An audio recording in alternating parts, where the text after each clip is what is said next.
मुझे उस आदमी से बात करते हुए 8 दिन गुजर गए थे। उसकी आवाज़ ऐसी जादू भरी थी कि मैं तो उसकी आवाज़ के जादू में ही खोकर रह गई थी। उसकी बातों ने मेरी नींदें उड़ा के रख दी थीं। कौन कहता है कि मर्द ही औरत की मोहब्बत में पागल हो जाता है, दीवाना हो जाता है, उसका आशिक बन जाता है। मैं एक लड़की होकर उस आदमी की आवाज़ की दीवानी थी। मेरा जी चाहता वो रात भर अपनी बातों का रस मेरे कानों में घोलता रहे और मैं उसकी बातों को सुनती रहूं। अभी मेरी उम्र ही क्या थी, मैं सिर्फ 18 साल की हुई थी और मैं बीए फर्स्ट ईयर की स्टूडेंट थी। नई नई जब वो कॉलेज में गई तब से लड़कियों की बातों ने मेरी दिलचस्पी पढ़ाई से हटा दी थी और इश्क व मोहब्बत की तरफ मोड़ दी थी। मेरी दोस्त अक्सर मुझे अपने बॉयफ्रेंड्स के बारे में कहानियाँ सुनाया करती और मैं बड़ी दिलचस्पी से उनकी बातें सुनती थी। एक बार मेरी दोस्त रीमा मुझसे कहने लगी, तुम क्या खामोशी से हमारी बातें सुनती रहती हो? भाई अपनी भी तो कोई दास्तान सुनाओ। उसकी बात सुनकर मैंने एक ठंडी आह भरी थी। मैंने कहा, मेरी कौन सी दास्तान है, मेरा ऐसा कोई भी चक्कर नहीं है। मेरी बात सुनकर उसने हैरत का इजहार किया था। कहने लगी, दिव्या तुम इतनी खूबसूरत हो, ऐसा कैसे मुमकिन है कि कोई लड़का तुम्हारे हुस्न का दीवाना ना हुआ हो? मैंने कहा कि मैंने कभी किसी लड़के की तरफ देखने की कोशिश ही नहीं की और सच तो ये था कि अंदर ही अंदर मुझे इन सब बातों से डर भी लगता था। वो कहने लगी, तुम पागल हो। अरे मोहल्ले में इधर उधर के बहुत से लड़के रहते होंगे, उन्हें देखा करो, उनको देखकर स्माइल पास किया करो। अब वो दौर नहीं है कि लड़के लड़कियों के पीछे घूमते रहते थे। जब तक लड़कों को लड़कियों की तरफ से रिस्पॉन्स नहीं मिलता वो भी आगे नहीं बढ़ते। छुट्टी के बाद मैं घर आ गई। घर आकर जब रात को सोने के लिए अपने कमरे में लेटी तो मुझे लगा कि रीमा की बात ठीक है। मेरी सभी दोस्तों की किसी न किसी के साथ दोस्ती है।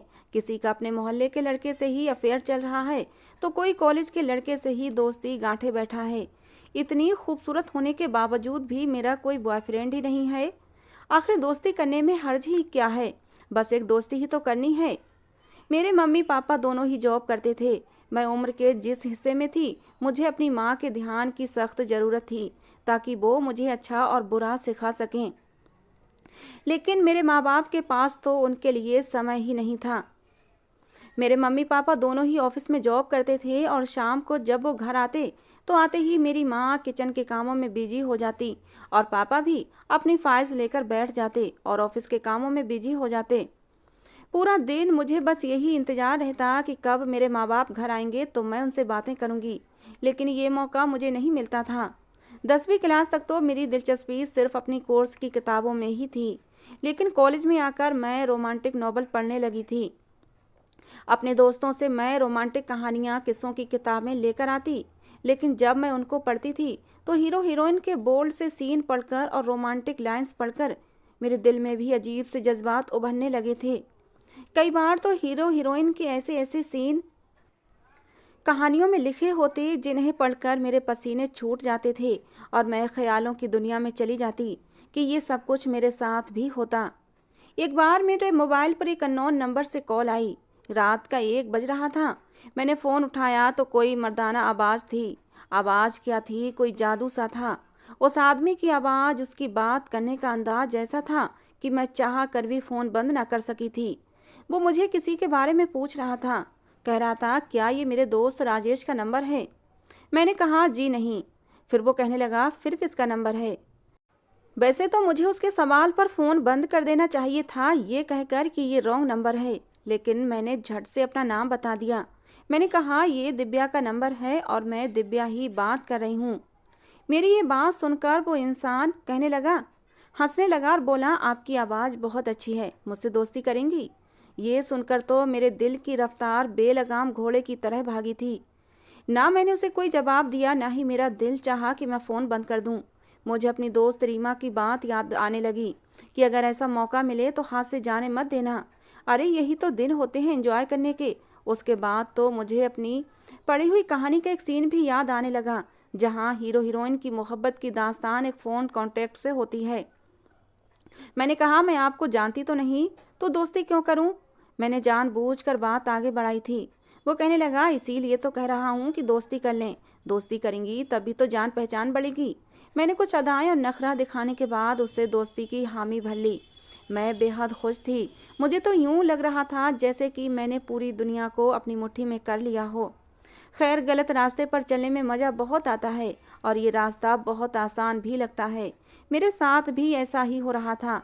पछतावा तो इंसान को बाद में होता है, जब सब कुछ ख़त्म हो चुका होता है। मुझे अभी 8 ही दिन उस इंसान से बात करते हुए थे कि उसने जो फरमाइश मेरे सामने रखी थी, मैं तो समझ ही नहीं पा रही थी कि जवाब क्या दूँ। वो कहने लगा, अपनी तस्वीर मेरे व्हाट्सएप पर सेंड कर दो। मैं तुम्हारे चेहरे को देखना चाहता हूँ। मुझे यकीन है कि जैसी तुम्हारी आवाज़ खूबसूरत है, तुम भी उतनी ही खूबसूरत होगी।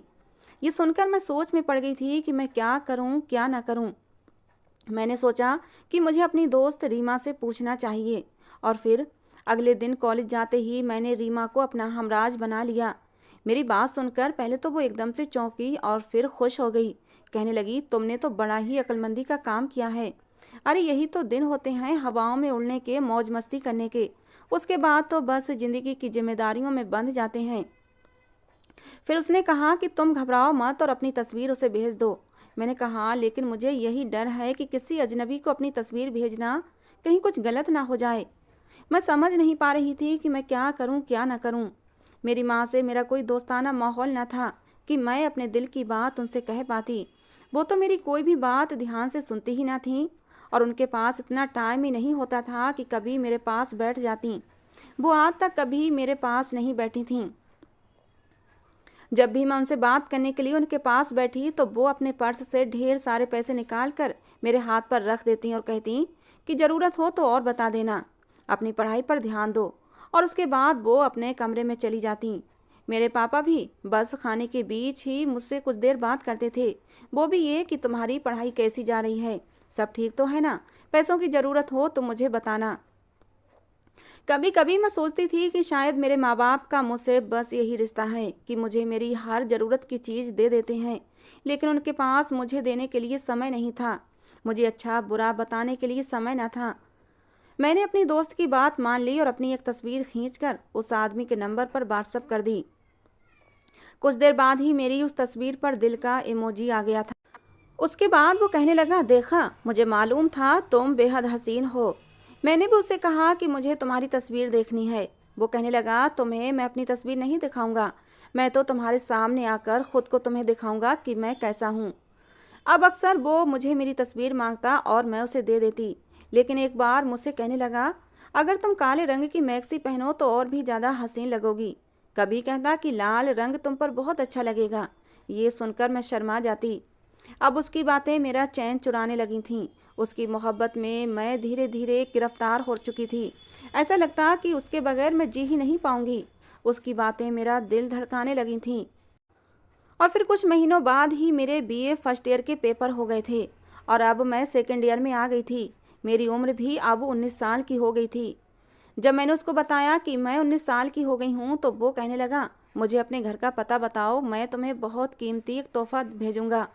लेकिन मैंने उसे पता बताने से कतराने लगी। मेरे अंदर कहीं ना कहीं कोई डर जरूर था, लेकिन जब भी मैंने रीमा से मशवरा मांगती वो कहती कि दे दो, वो तुमसे इतनी मोहब्बत करता है, तुम्हें उसकी मोहब्बत पर शक नहीं करना चाहिए।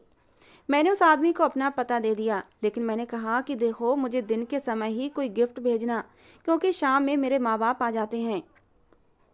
उसने कहा, ठीक है, तुम्हें तुम्हारा तोहफा कुछ दिन बाद दिन के समय मिल जाएगा। अब मुझे उसके तोहफे का इंतजार था। दोपहर के समय एक आदमी दरवाजे पर दस्तक देने लगा। मैंने भागकर दरवाज़ा खोला और पूछा कि कौन है, तो वो कहने लगा, आपका कोरियर आया है। मैंने फ़ौरन से दरवाज़ा खोला। वो 50-55 की उम्र के लगभग आदमी था। उसके हाथ में एक गिफ्ट पैक था। मैंने वो गिफ्ट पैक पकड़ लिया। मुझे लगा वो कोई टीसीएस वाला होगा। उस आदमी की तेज नज़रों ने मुझे नर्वस किया था। मैंने गुस्से से उसकी तरफ देखा और मैंने दरवाज़ा बंद कर लिया। जब वो तोहफा अपने कमरे में जाकर खुला तो मेरे होश उड़ के रह गए थे। वो एक बहुत ही महंगी खूबसूरत मैक्सी थी जो कि लाइट पिंक कलर की थी, लेकिन उसका गला आगे पीछे दोनों तरफ से काफ़ी गहरा था। मुझे वो मैक्सी तो बेहद पसंद आई थी, लेकिन मैं ये सोच रही थी कि मेरी माँ ने ये मैक्सी मेरी अलमारी में देख ली तो वो पूछेंगी कितनी फैंसी मैक्सी तुम्हारे पास कहाँ से आई, तो मैं उन्हें क्या जवाब दूंगी। मैं अभी यही सोच रही थी कि तभी मेरे मोबाइल पर बेल बजनी शुरू हो गई। देखा तो वही नंबर था जिसकी मोहब्बत में मैं दीवानी हो गई थी। उस लड़के का नाम अंकित था। मैंने फ़ोन उठा लिया। अंकित कहने लगा, तुम्हें तुम्हारा तोहफ़ा पसंद आया? मैंने कहा, हाँ, तोहफ़ा बहुत पसंद आया। वो कहने लगा, तो फिर तोहफ़ा देने वाले का हक भी अदा करो। मैं उसकी बात समझ नहीं पाई थी। वो कहने लगा, मुझे तुम्हें इसी मैक्सी में देखना है। ये सुनकर तो मैं घबरा गई थी। मैंने कहा, तुम कैसे देख सकते हो? वो कहने लगा, वीडियो कॉल पर देखूंगा, और देखो, इनकार मत करना, वरना मैं तुमसे नाराज़ हो जाऊंगा। मैं उसे नाराज़ नहीं करना चाहती थी। मैंने कहा, ठीक है, मैं अभी तैयार होती हूँ। मैंने वो मैक्सी पहन ली। ऐसे फैंसी कपड़े मैंने आज तक नहीं पहने थे। भले ही मेरे माँ बाप मुझे समय नहीं देते थे, लेकिन मेरी परवरिश ऐसी नहीं थी कि मैं इस तरह की ड्रेस पहनती। मैंने हमेशा फुल कपड़े पहने थे, लेकिन ये मैक्सी पहनकर मैं खुद को ही देखकर शर्मा गई थी। इसीलिए मैंने एक दुपट्टा ले लिया। जैसे ही वीडियो कॉल की बेल बजी, मेरा दिल जोरों से धड़कने लगा। मैं बहुत नर्वस हो रही थी। पहली बार उस लड़के को यूं अपने सामने रूबरू देख रही थी। दिल में तो मेरे भी बहुत शौक था कि मैं देखूंगी वो कैसा है। मैंने अपना दिल थामा और वीडियो को ऑन कर दिया। लेकिन ये क्या, सामने बिल्कुल अंधेरा था। कुछ भी दिखाई नहीं दे रहा था सिवाय दो आंखों के। शायद कमरे की लाइट बंद थी। मैंने कहा, अंधेरा क्यों है? तो वो कहने लगा कि मैं तुम्हें अभी अपना चेहरा दिखाना नहीं चाहता, लेकिन देखो, बहुत जल्द दिखाऊंगा। फिर वो मेरी तारीफ़ें करने लगा, कहने लगा, जितना भी ख्यालों में मैंने तुम्हें सोचा था कि तुम इस ड्रेस में ऐसी लगोगी वैसी लगोगी, लेकिन मेरे सारे ख्याल तुम्हारे इस हुस्न के आगे कुछ भी नहीं। ये सुनकर मैं शर्मा गई थी। फिर वो कहने लगा, अपना दुपट्टा उतार दो, मुझे तुम्हें बिना दुपट्टे के ही देखना है। ये सुनकर मेरा दिल धक से रह गया था। आज पता नहीं क्यों अंकित के अंदाज बदले बदले लग रहे थे। हम दोनों को फ़ोन पर बात करते हुए काफ़ी समय हो गया था, लेकिन कभी उसने थर्ड क्लास टाइप की बात नहीं की थी। लेकिन आज वो ऐसी बातें क्यों कर रहा था? मैंने इनकार कर दिया तो वो कहने लगा, आज तुम्हारी नहीं सुनूंगा, बस वो करो जो मैं कह रहा हूँ, वरना मैं तुमसे नाराज़ हो जाऊँगा। तुम्हें कभी भी फ़ोन नहीं करूँगा, तुमसे बहुत दूर चला जाऊँगा। मैं उसकी नाराज़गी किसी भी सूरत बर्दाश्त नहीं कर सकती थी, इसलिए मैंने वही कहा करा जो वो कह रहा था। उसके बाद वो मुझसे जो जो कहता गया, मैं वही करने लगी कि तभी बाहर दरवाजे की दस्तक पर मैं बुरी तरह से घबरा गई थी। मैंने फ़ौरन से फ़ोन बंद कर दिया और अपनी ड्रेस जल्दी से बदल ली और बाहर चली आई। बाहर मेरे माँ बाप ऑफिस से वापस आ चुके थे। मैं कुछ घबराई हुई और परेशान सी थी। मुझे इस तरह घबराया हुआ देख कर वो कहने लगे, तुम्हें क्या हुआ है? इतनी परेशान क्यों लग रही हो? मैंने कहा, नहीं नहीं, मैं तो बिल्कुल ठीक हूँ।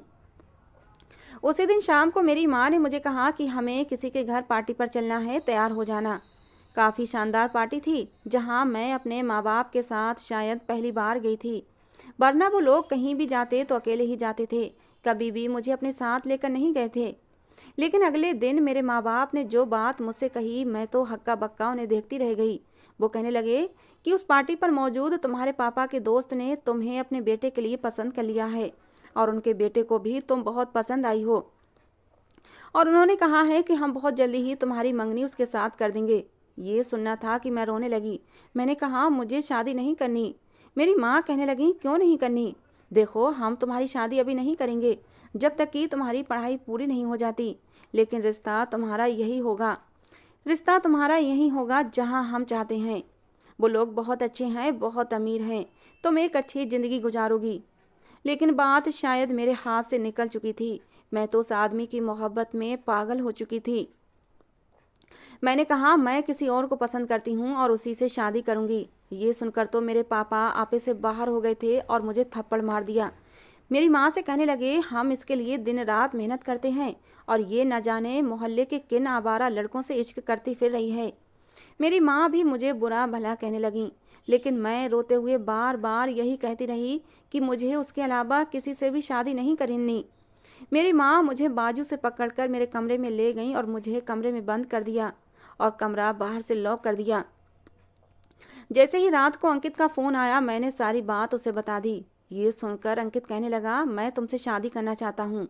ये सुनकर मैं एकदम से परेशान हो गई। मैंने कहा, अंकित, ये कैसे मुमकिन है? मेरे माँ बाप बिल्कुल नहीं मानेंगे। वो कहने लगा, मैं कल ही तुमसे शादी कर लूँगा। मैंने कहा, अंकित, ऐसा कैसे हो सकता है? मैं इस घर से भाग नहीं सकती। मेरी माँ ने मुझे कमरे में लॉक कर दिया है। वो कहने लगा, तुम चिंता मत करो, जब तुम्हारे माँ बाप काम पर चले जाएंगे तो मैं तुम्हें लेने तुम्हारे घर आऊँगा और फिर हम मंदिर में जाकर शादी कर लेंगे। मुझे उसका आइडिया सही लगा। मुझे अब उसके सिवा कुछ भी नज़र ही नहीं आता था। अगले दिन जब मेरे माँ बाप जॉब पर चले गए तो वो घर आया था, लेकिन उसने अपने आप को पूरी तरह से छुपा रखा था। मैं उसका चेहरा नहीं देख पा रही थी। मैंने उससे कहा भी कि अपना चेहरा दिखाओ, लेकिन वो कहने लगा कि मैं तुम्हें शादी के बाद ही अपना चेहरा दिखाऊंगा। फिर वो मुझे एक मंदिर में ले गया और हम दोनों ने मंदिर में जाकर शादी कर ली। और फिर उसने मुझे घर छोड़ दिया। कहने लगा, तुम अपने माँ बाप से कहो कि तुम्हें इस रिश्ते से कोई ऐतराज़ नहीं है, ताकि तुम्हारी कैद ख़त्म हो जाए।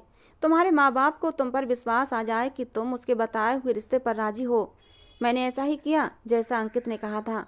मैंने अपनी माँ से कह दिया, मुझे आपके लाए हुए रिश्ते पर कोई ऐतराज़ नहीं है। मेरी माँ मेरी ये बात सुनकर खुश हो गई और मुझे गले से लगाकर कहने लगी, जो फैसला हम तुम्हारे लिए करेंगे बेहतर ही करेंगे। तुम बाद में यही कहोगी कि हमने तुम्हारे लिए अच्छा ही किया। खैर, मैं जो कदम उठाना चाहती थी वो तो मैं उठा चुकी थी।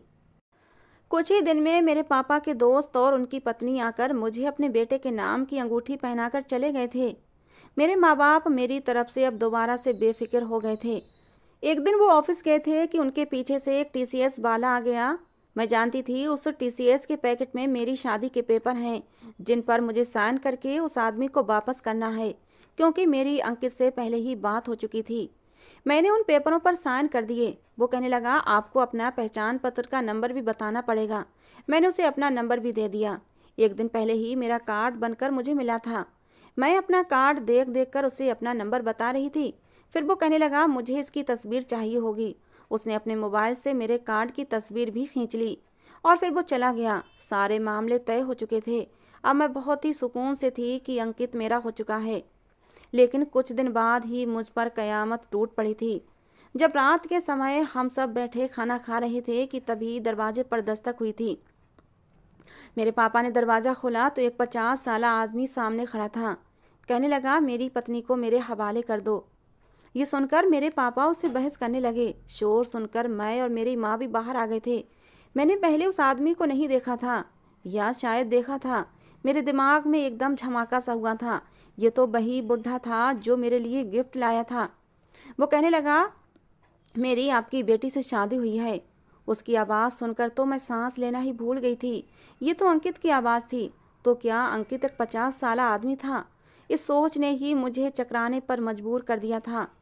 उसने वो शादी के पेपर और वो वीडियो भी दिखा दी जिसमें मैंने मंदिर में उसके साथ 7 फेरे लिए थे।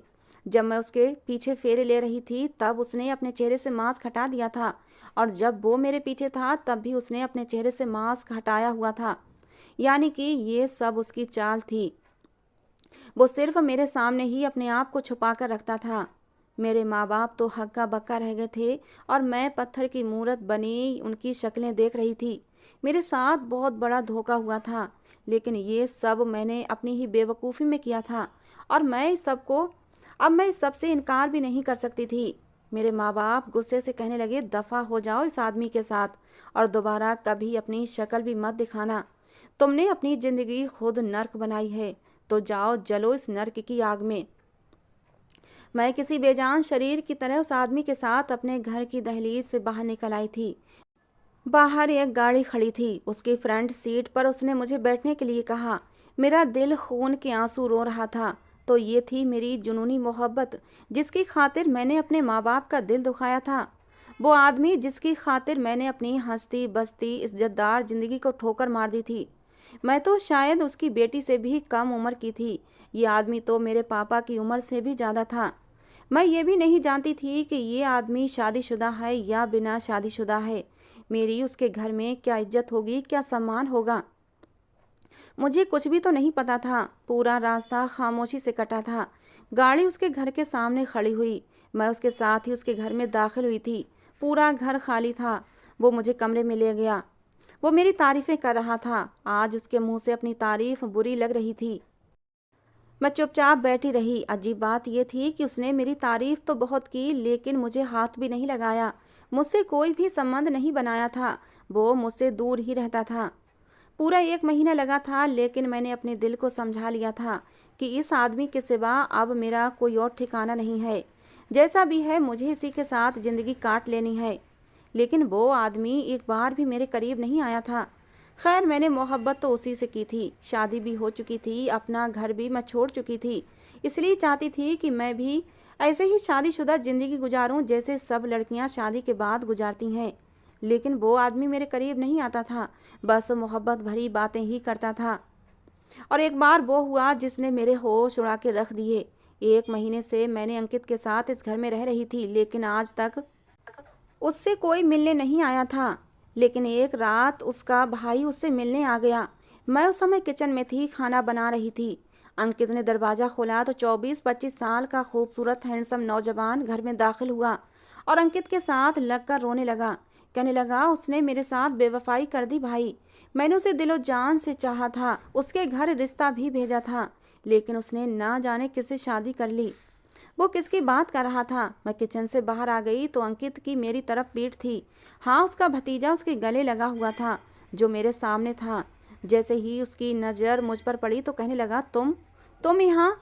मैं उसे देखने लगी, वो अंकित से पीछे हटकर मुझे हैरत से देखने लगा। अंकित कहने लगे, ये मेरी पत्नी है दिव्या। ये सुनकर वो अंकित को हैरत से देखने लगा, कहने लगा, आपकी पत्नी? अंकित उसे अपने कमरे में ले गए। मैं समझ नहीं पा रही थी आखिर वो लड़का मुझे कैसे जानता था। मैंने तो पहली बार उस लड़के को देखा था। अंकित के कमरे से उस लड़के की बातों की आवाज़ें आ रही थीं। मैं फ़ौरन से उसके कमरे के पास चली गई। जो बातें मैंने सुनी, मेरे होश उड़ गए थे। वो मेरे पति से कहने लगा, भाई ये तो दिव्या है जिससे मैं मोहब्बत करता था। आप कैसे इससे शादी कर सकते हैं?